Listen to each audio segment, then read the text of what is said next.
Bonsoir et ravi de vous retrouver. Alors ce soir dans le Grand Oral, j'ai l'honneur et le plaisir de recevoir François Racheline. Vous êtes donc écrivain, essayiste, philosophe, vice-président de la LICRA. Bonsoir François Racheline. Bonsoir.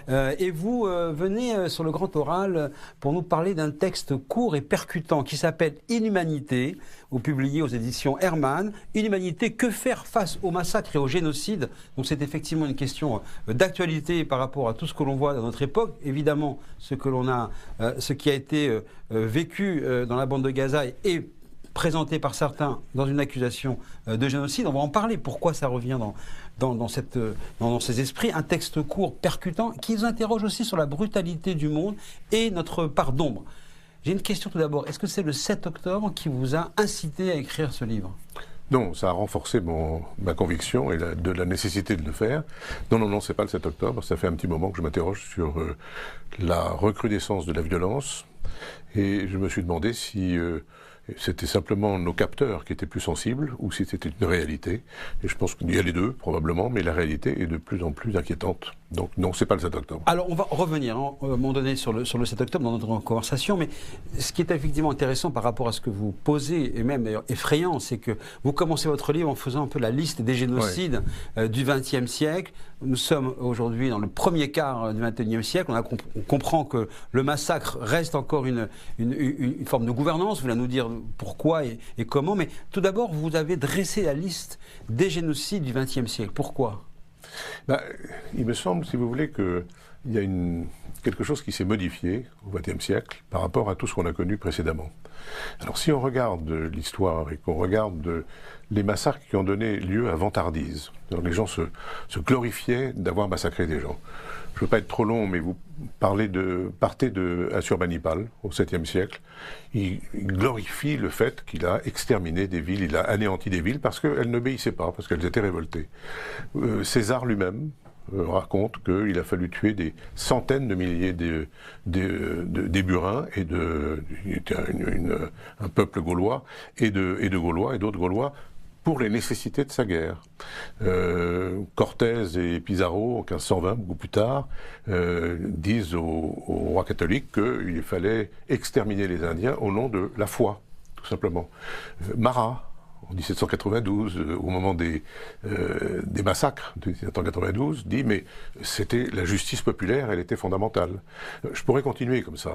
Il y a toujours une justification pour dire voilà pourquoi on a aimé massacrer. Oui, voilà, j'ai même oublié Robert Aguilère qui raconte qu'en 1099, au moment de la prise de Jérusalem, le sang juif et le sang musulman ruisselaient au nom de la vérité.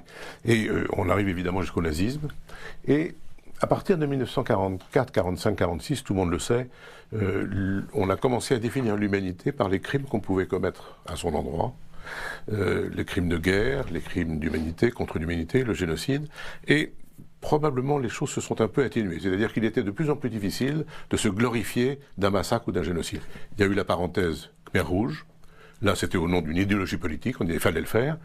Mais il me semble qu'il y a eu une atténuation de ce phénomène. Est-ce que c'est parce que, et là on est vraiment au cœur de votre sujet dans votre livre Inhumanité, est-ce que c'est parce qu'il y a une définition de l'être humain qui commence à s'installer, où on dit au fond, dans l'être humain, il y a uniquement l'humain et non pas une part d'inhumanité qui peut exister en chacun de nous, parce que c'est le propos de la thèse de votre livre. Vous dites, il y a de l'inhumanité dans chaque être humain qui peut nous amener à participer à ce que, à travers l'histoire, à ces listes de massacres que vous avez listées. Oui, mais avant d'approfondir sur ce sujet-là, il y a une réflexion que je vous soumets, que je soumets aux gens qui nous écoutent. Être humain, il y a une double dimension. D'abord, on ne dit jamais un être canin, ou un être félin, ou un être porcin. Bon. Donc un être humain, c'est une qualification, mais c'est aussi un devoir. Être humain, c'est-à-dire utiliser le verbe être comme une action. Et là, je trouve que depuis un certain temps, il y a une hésitation, c'est le moins qu'on puisse dire. Je reviens aux propos qu'on avait précédemment. À partir du moment où on a commencé à dire qu'il pouvait y avoir des crimes contre l'humanité, et donc on a commencé à bien définir ce que c'était que l'humanité, il me semble qu'on a condamné plus ou moins implicitement, et parfois même très explicitement, le fait de se vanter d'exterminer les gens. Et le 7 octobre est une rupture avec cette évolution. Une rupture Tout simplement parce que les gens qui ont assassiné des Israéliens supposés juifs, parce qu'il n'y avait pas que des juifs, s'en sont vantés. Ils ont dit que c'était formidable. Il y en a qui appelaient pour dire, ça y est, il appelle son papa en disant, j'ai assassiné des juifs. Ils ont, avec des caméras, montré ce qu'ils faisaient. Donc le fait de déviscérer des êtres humains, de découper des têtes de bébés, etc., c'est, pour pouvoir s'en vanter, il y a vraiment quelque chose là un renouveau. J'ai envie de dire qu'on a redonné un visage d'inhumanité à notre siècle. Alors, vous dites que effectivement c'est une rupture. Lorsqu'on voit ceux qui ont étudié ce qui s'est passé le 7 octobre aussi avec leur connaissance de la culture dans le monde arabe, Gilles Kepel par exemple, dans son livre, parle de razzia pogromiste. Il dit que la razzia était une démarche effectivement déjà connue, déjà installée, avec cette volonté de se vanter d'avoir, comme vous disiez tout à l'heure, massacré des peuples. Donc au fond, est-ce une rupture ou est-ce une manière, en l'occurrence pour le Hamas, de renouer avec une démarche antique ? Non, je pense qu'il y a une continuité, mais ce qu'oublie de dire Gilles Kepel, que je connais bien, ce qu'il oublie de dire, c'est que quand vous faites ça dans l'histoire, il y a quelques dizaines, centaines, milliers de personnes qui le savent. Lorsque vous faites ça en 2025, avec une GoPro attachée, une caméra, il y a des milliards de gens. Ça change tout. On change d'échelle. Ça change complètement l'échelle. Et donc ça, c'est absolument déterminant. Et le 7 octobre, la Terre entière l'a vu. Alors, ça a été accentué par d'autres phénomènes, comme vous savez, puisque certaines personnes ont justifié ça, ce qui montre bien qu'il y a quelque chose qui ne va pas dans notre siècle, même s'il est tout jeune. Oui, effectivement, on n'est qu'à 25 ans d'un nouveau siècle, donc on voit bien qu'on est dans le moment où les crises, au fond, sont en train de donner la signature, hein, puisque on sait qu'un siècle donne sa signature dans son premier quart. Il a commencé en 2001 par quelque chose d'épouvantable. Exactement. Alors, cette double face quand même que vous montrez, que vous mettez en avant, sur l'inhumanité qui est la face B de l'humanité, on a quand même le sentiment que toute la littérature a expliqué ça, que toute l'histoire, même, regardez, George Steiner, par exemple, l'historien des mentalités, dans son livre sur Barbe Bleue, il dit, parlons des nazis, la culture allemande n'a pas empêché la barbarie. Ils écoutaient de la musique et lisaient de la poésie le matin et ils exterminaient l'après-midi. Donc, en quoi est-ce comment dirais-je, une rupture? Est-ce que c'est pas au fond constitutif? Alors, moi, je ne prétends pas du tout avoir apporté quelque chose de nouveau sur ce point-là. Non, mais ça n'est pas un reproche, c'est une manière j'entends bien. Voilà, d'avancer. Au contraire, mais vous parlez de George Steiner. Vous pourriez remonter à Dr. Jekyll et Mr. Hyde, vous pourriez remonter aux frères Grimm, et si on remonte encore un peu plus loin, il suffit de remonter à la Bible. Parce que dans la Bible, dans Lévitique, il est bien dit « j'ai mis en toi ». Ah, ça c'est le spécialiste de l'herméneutique, interprétation biblique, si je suis spécialiste, qui s'exprime. En tout cas, je suis passionné par ça. En tout cas, c'est intéressant cette question. J'ai mis en toi. Hein, ça, c'est quand même extraordinaire. Natati lefanecha. Lefanecha, ça veut dire, c'est pas. On dit souvent, j'ai mis devant toi, mais j'ai mis en toi lefanecha. Et qu'est-ce qu'on a mis? Littéralement, c'est devant toi, ce terme. Non, c'est les deux. C'est devant et en. D'accord. Bon, alors, Achaïm ve'amavet, c'est-à-dire la vie et la mort. J'ai mis en toi. Et tout le monde connaît ça, ou barharta barayim, c'est-à-dire et tu te trouveras du côté de la vie, tu seras avec la vie, qu'on traduit par tu choisiras la vie. Donc ça veut dire que dès le départ, il y a quelque chose que notait Montaigne. Montaigne disait la nature a pris soin de mettre une part d'inhumanité dans chaque être humain. Alors la grande difficulté, et c'est ça je crois le sens de mon propos, la grande difficulté c'est de le reconnaître. Et la plupart des gens ne le reconnaissent pas parce que qu'est-ce qu'on dit d'habitude? On dit les barbares ont fait ci, les barbares ont fait ça. Donc moi je propose de mettre la caméra, de fixer un peu, de tourner la caméra un peu plus vers nous-mêmes.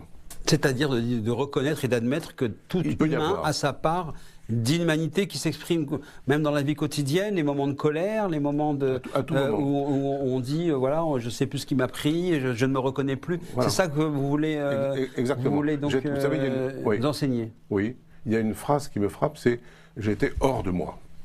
Alors si je suis hors de moi, c'est qu'il y a quelque chose qui est sorti de moi. Voilà, c'est tout. Et j'aime beaucoup l'idée de Dr. Jekyll et Mr. Hyde, parce que Hyde, ça veut dire se cacher. Et ça s'écrit en anglais, évidemment, il a mis avec un Y. Mais to hide, c'est se cacher, et Mr. Hyde, c'est celui qui est en nous, mais caché. Le 7 octobre, ce massacre du 7 octobre, il a déclenché, on l'a vu, toute une série de réactions. Oui. Il a décomplexé une vague d'antisémitisme. Il a installé une marque, oui. La marque Palestine, une cause sans leader. Oui. Pourquoi cette marque, selon vous, Palestine, a-t-elle pris autant de force? Pourquoi est-elle devenue un peu je dirais, la marque de la radicalité de ce nouveau siècle? Qu'est-ce que ça représente? C'est une question difficile que vous soulevez, mais moi je n'ai qu'une hypothèse interprétative. Mon hypothèse interprétative, c'est qu'à partir du moment où l'Union soviétique s'est effondrée, il n'y avait plus de contre-modèle au capitalisme. Quand il n'y a plus de contre-modèle, il faut rechercher des causes auxquelles on peut attribuer une valeur morale fondamentale. Il y en a une que j'écarte rapidement parce que je ne voudrais pas développer là sur ce point, c'est l'écologisme, c'est-à-dire l'écologisme qui est qui peut être une sorte d'ersatz du marxisme, dans la mesure où il est à la fois à vision éthique, universelle, politique et révolutionnaire, mais surtout, où se trouvait le lumpenprolétariat de Marx, où se trouvaient ceux qui sont vraiment les gens, les damnés de la terre. Les Palestiniens ont servi d'éléments pour ceux qui avaient besoin de cette cause. Alors, ça ne veut pas dire que les Palestiniens ne souffrent pas, évidemment. Mais bon, ce qui me frappe le plus, c'est que chaque fois qu'on parle des Palestiniens et de la Palestine, on parle de l'avenir. Et chaque fois qu'on parle d'Israël, surtout quand les gens mettent en avant l'idée fausse du colonialisme et d'une implantation illégale, on renvoie les Juifs au passé. Le jour où il y aura à la tête d'Israël un Premier ministre qui sera capable non seulement d'avoir le courage de la paix, mais qui retournera cette question et qui permettra de voir Israël aussi dans un devenir et non pas simplement tourner vers le passé, à ce moment-là, je crois que les choses changeront. Et pourtant, comment dirais-je, on a aussi une société israélienne que l'on présente souvent comme étant tournée en permanence vers le futur, tournée vers l'avenir, tournée. Mais ce que vous dites, vous, c'est la perception globale de cet État qui est considéré, au fond, comme n'étant viable que si c'est en noir et blanc, quoi, que si les Juifs appartiennent au passé. C'est exactement ce que c'est ça que vous voulez. On le ramène en permanence à ça, alors que lui-même n'est pas dans cette logique. Et on voit bien qu'il y a, au sein d'Israël, moi je ne suis pas un spécialiste de ce pays, mais au sein d'Israël, on voit bien qu'il y a un mouvement démocratique fort, qu'il y a des gens qui sont tournés vers l'avenir en permanence. Est-ce que le 7 octobre n'est pas aussi la première victoire de ce qu'on pourrait appeler l'islamo-wokisme, c'est-à-dire une articulation entre cette pensée, l'idéologie islamisme planétaire et cette démarche qui consiste à faire reculer, à combattre de façon assumée les valeurs universalistes au nom de, on va dire, la fragmentation de toutes les identités. Oui. Moi, je parle de segmentation. Dans un livre précédent, j'ai imaginé... Le segmentarisme, vous avez inventé. Oui, voilà. Vous avez forgé ce terme. Oui, j'ai forgé ce terme. Alors, je ne sais pas si ça correspond enfin, si on entend ce qu'il veut dire. Ça permet une explication, en tout cas. Oui. Enfin, explication. Description. Moi, je dirais plutôt description. L'explication... Si c'est ça que vous soulevez comme question, et je crois que c'est vraiment un point important, c'est que je n'arrive pas à comprendre, mais je n'arrive vraiment pas à comprendre, pourquoi on confond l'identité avec les racines ou les origines. Alors, j'ai regardé le mot identité dans le Grand Larousse. C'est toujours très intéressant. Dans le Grand Larousse, pas de Larousse, excusez-moi, le Grand Littré, celui de 1873, identité... Il n'est question des êtres humains qu'en sixième sens. Alors que nous avons cette obsession identitaire, cet identitarisme. Donc, dans le livre, je crois que je parle d'une famille allemande, qui est celle de Robert Schuman, mais je vais parler maintenant d'une autre famille, d'une famille britannique du XVIIe siècle, où il y avait 4 garçons, William, Richard, je ne sais plus, Gilbert et encore un autre. Et il n'y a que William qui est devenu Shakespeare. Les 3 autres ne sont jamais... Bien sûr qu'ils s'appelaient Shakespeare aussi, parce qu'ils avaient les mêmes racines. Bon. Donc si on veut absolument considérer que l'identité, c'est votre origine, on arrive à la segmentarisation. Il me semble que l'identité de quelqu'un, bien sûr, ça tient compte de ses origines, bien sûr, ça tient compte de ses racines, mais surtout, c'est ce qu'il a fait de sa vie, c'est-à-dire les actes qu'il a accomplis. Pourquoi le wokisme aujourd'hui est-il, au fond, une espèce de matrice idéologique, je dirais pas intellectuelle, plutôt idéologique et identitaire de ce nouveau siècle? Je crois que d'abord, quand vous avez Dans un contexte général de grande incertitude, de mondialisation et d'incertitude permanente, qu'est-ce que vous cherchez? Vous cherchez des choses fixes. Vous cherchez des points fixes. Vous cherchez des amarrages. Parce que l'humain n'aime pas l'incertitude. Je crois qu'il est très très gêné par l'incertitude. Il est très gêné. Fût-ce au prix de la servitude, il voudrait avoir des certitudes. Ça a déjà été évoqué par la Boétie, ce genre de choses. Et même oui, la fameuse servitude volontaire. Voilà, mais on parlait tout à l'heure de la Bible. Dans l'Exode, Moïse se fait engueuler en permanence. On était bien en Égypte. Bon, d'accord, on était obligé de faire des travaux, c'était difficile. Mais enfin, on pouvait boire, on pouvait manger. On est maintenant dans le désert. L'incertitude, c'est quelque chose de terrible. Alors, quand vous avez des éléments fixes, une racine, c'est fixe. Je suis né à tel moment et je suis chrétien, musulman, juif. Ça, c'est du solide. Alors, je m'accroche à ça.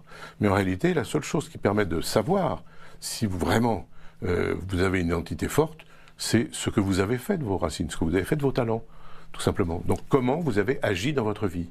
Et pourquoi ce cloisonnement est-il devenu, au fond, je dirais, une démarche qui permet à certains de se reconnaître? Pourquoi considère-t-on que si on est blanc, on ne peut plus jamais penser ou incarner ou réfléchir à ce que des Noirs peuvent vivre? C'est une manière de se défendre contre l'espèce d'ouverture générale de vent, contre les vents du large. On se défend. On dit non, on est tous différents. On est tous différents. Or, ça, il y a un chapitre, je crois, dans le livre qui est consacré à ça, qui, au contraire, montre que nous sommes tous identiques. Simplement, les différences sont qu'apparentes.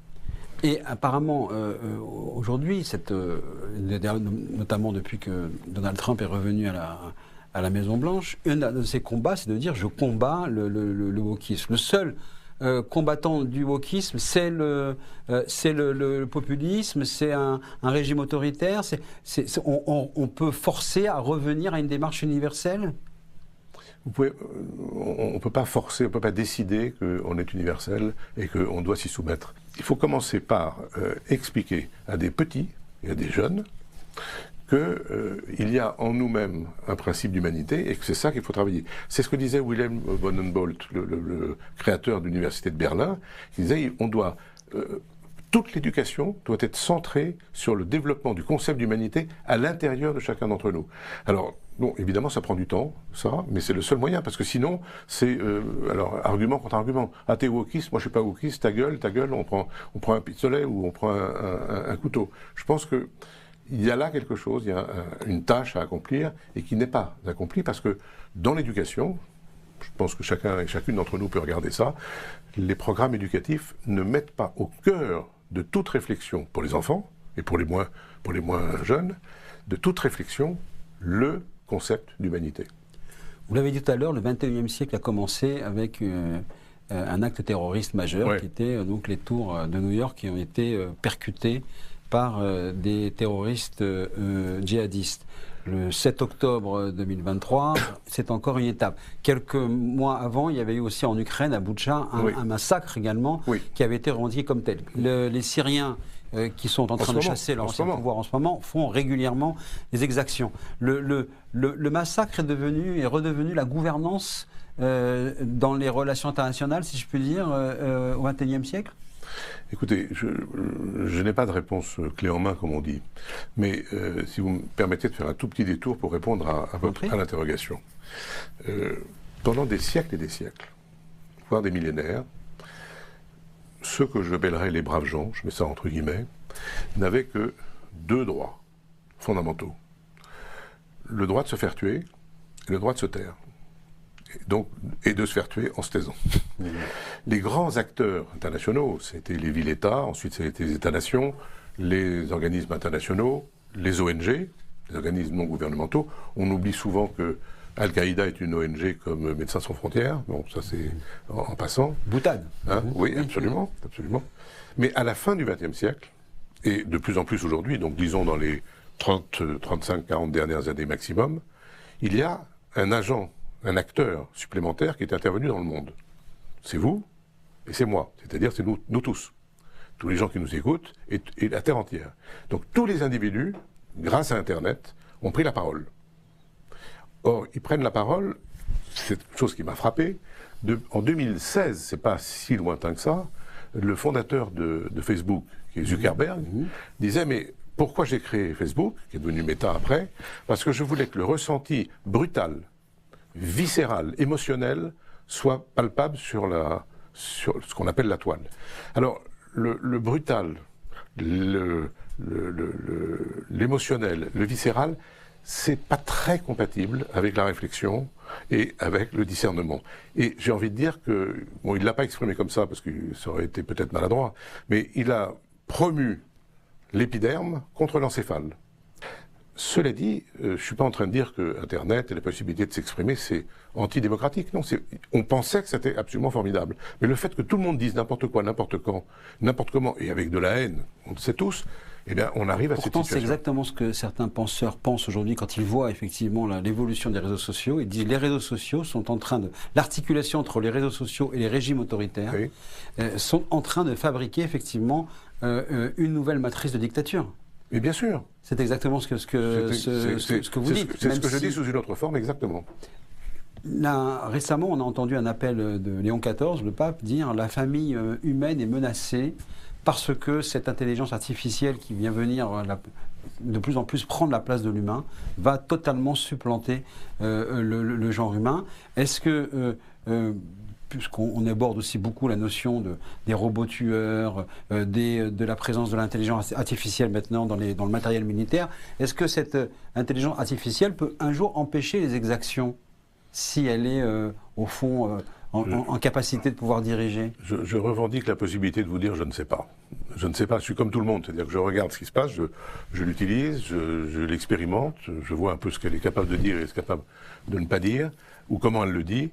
J'ai une assez grande confiance quand même dans le fond de l'être humain, donc je suis plutôt optimiste. Bon. Donc je ne pense pas que ça va se passer, ou vous vous souvenez du film de Stanley Kubrick, hein, où il a fallu débrancher HAL. Peu de gens savent que H-A-L, le H est avant le I, le A est avant le B, et le M est avant le M. Donc ça fait H-A-L, ça fait I-B-M. Le L est avant le M. Donc, dans ce film, il débranche l'ordinateur qui est en train de prendre le pouvoir. Je pense qu'on pourra peut-être la débrancher, on verra ça. Mais ça, c'est de la spéculation.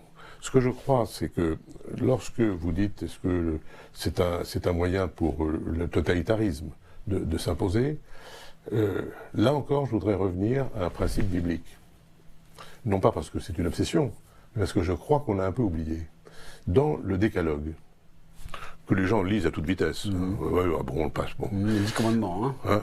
Ce qu'on appelle les 10 commandements. Mais ce n'est pas des commandements. Parce oui, que pas des commandements. Mais disons que le document est connu sous ce nom-là, donc pour le public qui nous écoute. Voilà, dans le langage courant, c'est les 10 commandements. Bon. Enfin, le commandement, c'est Tsavim en hébreu, alors que là, c'est Devarim. Peu importe. Dans les 10 commandements, on passe très vite.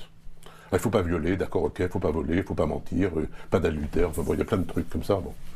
Mais ce qu'on oublie, ce qu'on ne voit pas assez, c'est que c'est un texte qui, pour la première fois dans l'histoire de l'humanité, dit « tu ».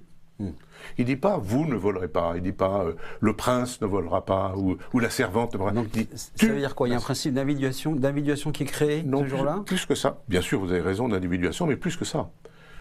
Tu n'assassineras pas, tu ne violeras pas, c'est quoi?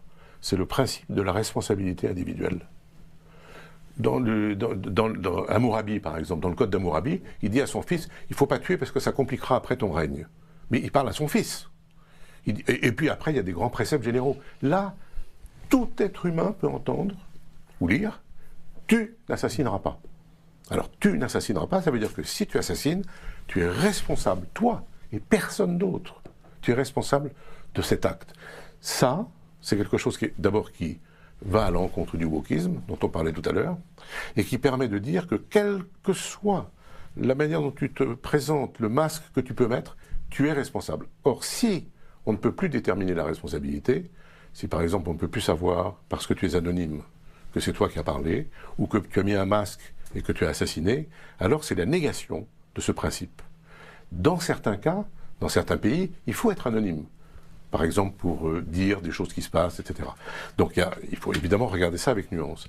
Mais l'anonymat et le pseudonymat à tout va, non régulé, non bien tempéré, comme on dirait du clavecin, qu'est-ce que ça provoque? Ça provoque cette violence, verbale d'abord, tribunicienne, et ensuite réelle, concrète, et ça va plus loin.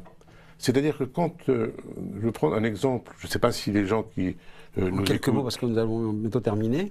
Pardon, il faut terminer. Oui, dites-moi, vas-y, allez-y. L'exemple est très simple. Un gendarme arrête un garçon, et bon, c'était à Nanterre, il l'a tué, ce qui est épouvantable. Mais il a demandé au garçon de décliner son identité. Lequel garçon dit non, non, non, non, ça ne te regarde pas, ce que je suis. Ça, c'est la négation de la responsabilité individuelle, et c'est donc la mise en cause de la démocratie. Merci beaucoup François Rachline d'être venu nous présenter, nous parler de votre livre Inhumanité. Que faire face au massacre et au génocide? Une question très importante qui est au cœur de ce début du XXIe siècle. Merci beaucoup.